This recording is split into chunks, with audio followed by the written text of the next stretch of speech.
Hi, everybody. It's my great pleasure to introduce one of our newest faculty members at Northwestern. I'm Ken Alder, a professor of history here. And for the last year, it's been my great pleasure to get to know our new colleague, Akin Ogundiran, who is recently elevated to the very high rank of the Curtis Collins Professor of Arts and Sciences.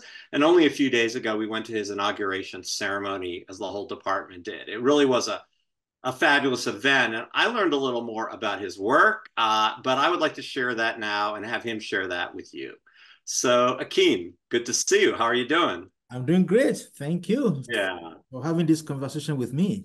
Yeah, no, it's a pleasure. And it's really been a wonderful addition to our department to have you here and introduce some very new elements to our very famous and illustrious African history program, but with some really new and different elements. So Thank maybe you should start just by telling us a little about how you got interested in history, your background, where you grew up, and the like. Oh, thank you. Yes, it's been a great delight for me to be in Harris Hall, to be at Northwestern University, getting to know my colleagues and students over the past 9 months. It's been wonderful. Well, I was born in Nigeria many, many years ago. I was born in a very traditional as well as cosmopolitan society, whereby, different religious traditions, Christianity, Islam, African religions, we just blended together in those days and just did things together. It doesn't matter. For example, let me give you an example. Although my parents are Christians, they never cooked pork in deference and also in consideration of our neighbors, because anyone can come to the house and eat with us. So until I came to the United States, I didn't eat pork. So that is the kind of environment where I grew up. So I did most of my early education in Nigeria, all the way through master's degree.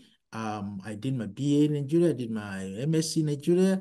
I was admitted to Obafemi Awolowo University in Nigeria to study history. We run a very British system whereby from high school, you're supposed to define what your destiny is going to be like, and then you go to college, and then that's it.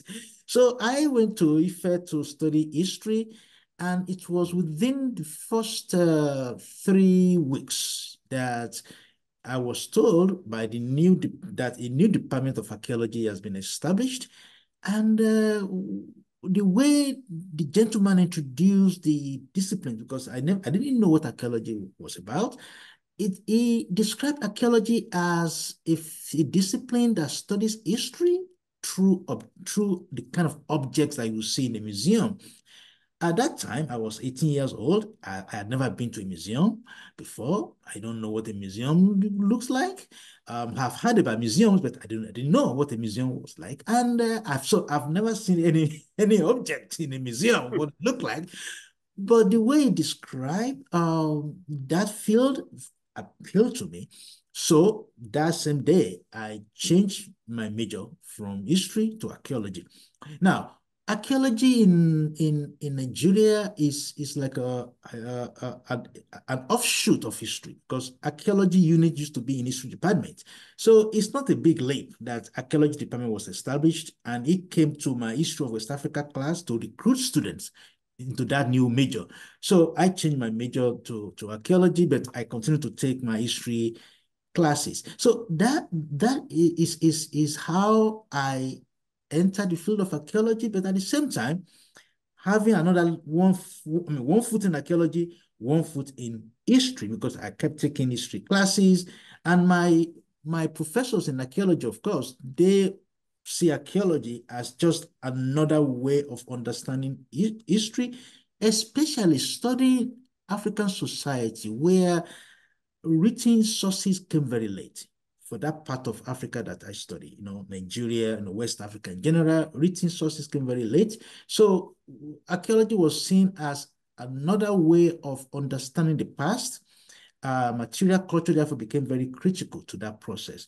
And that is how my journey began. Now, let me share with you, though, that for whatever reason, since I was a little like a 10, 11-year-old, I'd always been interested in objects.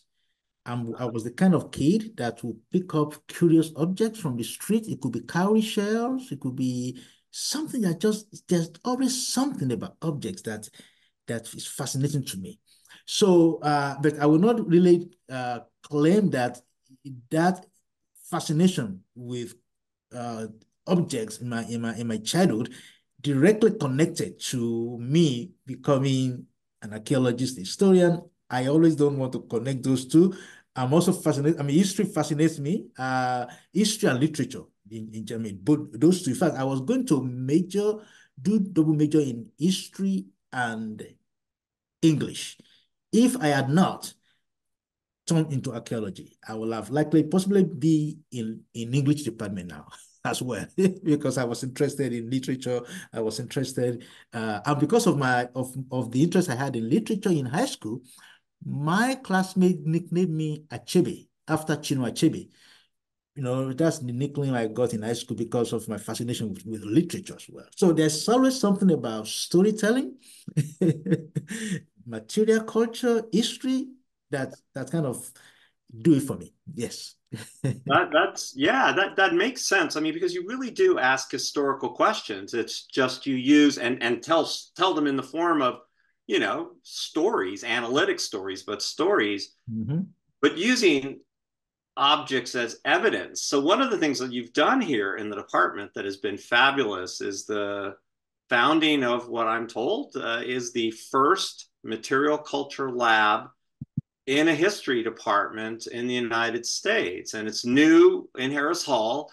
Those of you who remember the building will know it as I don't know, '06 or something. What was No, the number? L40. L14, Yeah, which no, was this 40, 40. Oh, okay, 40 or 40. Yes, That's right. That's right. yes. Which was this, old seminar room. We've moved the seminar room upstairs. It's a beautiful former faculty lounge, Harris 101. But L40 now is the department's, Harris Hall's material culture lab, and you have an amazing collection there. So Yeah. can you tell us a little about how you use the lab and what it does for our historical practice? I've taken my students down there. My material culture class has already been one of the visitors. So, but please Mm. tell everyone. Yes, again, I am very excited about this lab, and I want to thank the department and the university for really being creative with me and willing to let me intrude into the department and introduce something. So, as a scholar of material history, I've always that's the basis of my work, right? Material culture is very important to what I do. So, one of the things I thought would be great coming here to Northwestern is to have a space not only to do my research, but also a space for teaching, to use my collection of artifacts that have, over the past 30 years. I have this large collection of artifacts that I was looking for a space where I can also use those materials to teach. And also, those objects could also become a basis of collaboration with my colleagues in the department, with other colleagues across the university, with student researchers, and also with the community. So the lab, Material History Lab, it is the first of its kind in any department of history in the US. Is a research, teaching, collaborative lab. What we do there is do research on material culture. Use objects to write story, to tell history of the past, tell history of Africa. But it's not limited to Africa, although all the materials are, focused on Africa. It is a lab that is open for us as scholars of material. Even you're a scholar of material history, how we can center objects as a substance of rethinking the past, rethinking even the present. So, for example, when we talk about material history, we are sometimes focusing on the biography of an object itself, in relation to human experience, in relation to the agency of objects in human experience. Sometimes we are interested in the biography of a particular type of object across place and time, looking at how particular class of artifacts, objects create interconnections among peoples, among cultures over time, right?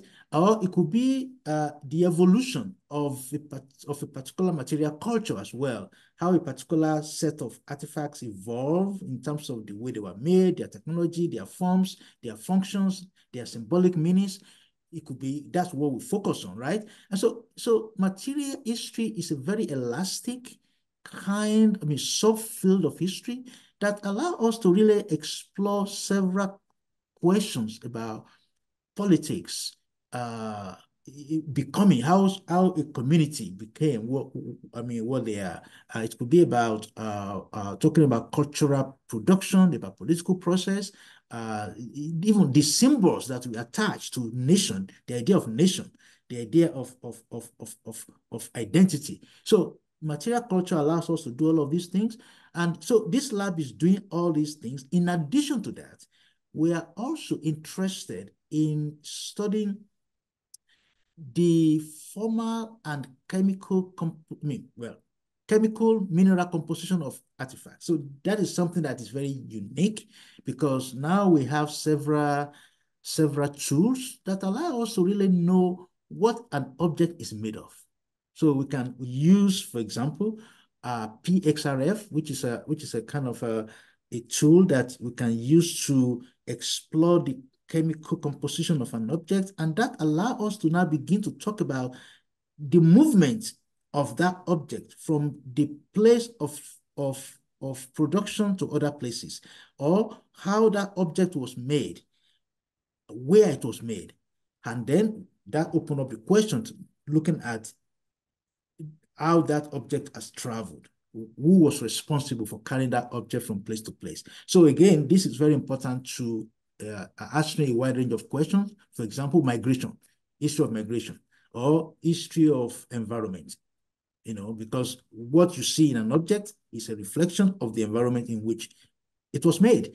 So these are the kinds of questions that we're asking in the lab, and and the lab is not just for me, it's also for my colleagues in history department, is for our students as well. For example, next year, 3 students will be joining me throughout the year doing research, basically taking them through research processes, how to use material culture to write history, to write stories. It's a fascinating way to use new kinds of evidence to tell stories at different scales too. Yes. The scales of time, for example, your own work on Yoruba land culture traverses, on the order of 1,000 years of history, and and impressive in its scope, and of course focused, as some of your own research done in Ife, a very ancient important city, as well as others. It's remarkable. It really is. And to watch the collaboration you have there with the postdocs, with visiting scholars, it really was quite joyous to see, actually. Was there, maybe you want to finish by telling us about a story about any particular object that interests you, whether it's a ordinary one of which you have many, many exemplars, like a cowrie shell or pottery, or something more particular? Because I should note, these objects are here, as you explained to us when I had our students visit, they're owned still by the Nigerian government. They're here tens of thousands, right? Here. Yeah, we have about 15,000 artifacts. Yeah, it's quite impressive. And of course, a larger collection has remained behind in Nigeria. Yes, it really is a remarkable sense also of collaboration between our university and longstanding collaborations we've had with African universities. But maybe there's a story about one particular object you want to tell, or yes, one particular object I found fascinating is this particular cowrie shell. I'm sorry, not cowrie shell. I have many cowrie shell, but I have tobacco pipe from the governor's house of one of the. I study Oyo Empire. I study many things, but one of the units I study now is Oyo Empire, an empire that's lasted between 1570 and 1840. So there is this tobacco pipe that I excavated from the governor, one of the governors of the empire in one of the colonies. And it's just I always marvel at it, about the detail, to the extent that the totem of the governor was actually imprinted on the tobacco pipe, and I can only imagine the context in which that tobacco pipe will have been used, because that tobacco pipe will have connected him to the global network of trade, movement of people, political relationships that stretch across the Atlantic all the way to Brazil. That tobacco pipe will have linked him to France. It will have linked him to Haiti. It will have, so it's an object. Tobacco pipe again, is a no, I mean, was a novel material culture that developed in the 16th century, in 16th century West Africa, for smoking tobacco, tobacco that was not native to Africa, that came from the New World. And in fact, most of the tobacco that will have been smoked in that pipe will have come from Brazil. Yeah. Because of the particular type of tobacco that was coming from Brazil, there was an addiction to that type of tobacco. So that tobacco pipes therefore defined globality for millions of people in West Africa during the 16th through late 19th century. And that tobacco pipes tell stories of power, it tells stories of authority, it tells stories of connectivity, it tells a story of recreation, it tells story of masculinity. So we can begin to explore different social aspects of that society just by studying that particular type or that particular pipe. So this is one of many stories that myself, my postdocs, my students are learning in the lab. Well, thank you so much, Akin. It's a real pleasure to talk to you and also to see you every day, Thank frankly. you. It's It's my really been pleasure. a delight having you as a colleague, and the collaboration across fields that you bring to this department is one we all welcome. So thank you. Thank you. All right.